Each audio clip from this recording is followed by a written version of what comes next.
Aujourd'hui, troisième étape du carême, Jésus est transfiguré sur la montagne. Il apparaît resplendissant dans toute sa gloire devant ses disciples. C'est un événement extraordinaire et pourtant, les disciples de Jésus ne l'ont pas raconté tout de suite. L'Évangile nous dit qu'ils gardèrent le silence et qu'ils ne racontèrent rien à ce moment-là.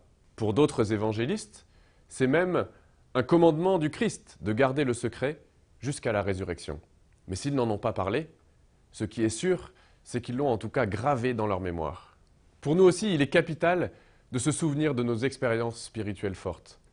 Parce que ces expériences ne sont pas que des sentiments passagers, mais ce sont au contraire comme des fenêtres ouvertes sur le futur et comme les éclats de la communion à laquelle Dieu nous appelle.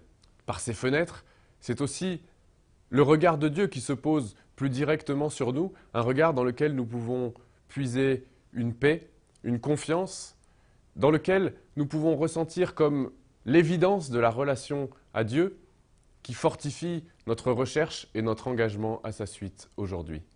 Ces regards en arrière sont donc aussi comme des ancres jetées vers le futur et qui nous relient à la réalité de la vie de Dieu à travers le voile qui sépare le visible et l'invisible. Le souvenir, ce n'est pas la nostalgie des bons moments passés avec Dieu. C'est au contraire se rappeler qui est Dieu. Dieu est fidèle et donc il est toujours présent aujourd'hui. Le souvenir, c'est donc plutôt réactiver notre sensibilité à sa présence. Avec Dieu à nos côtés, nous pourrons, comme les disciples qui redescendaient de la montagne de la transfiguration, conjuguer d'une nouvelle façon la joie et la patience dans l'attente de la résurrection.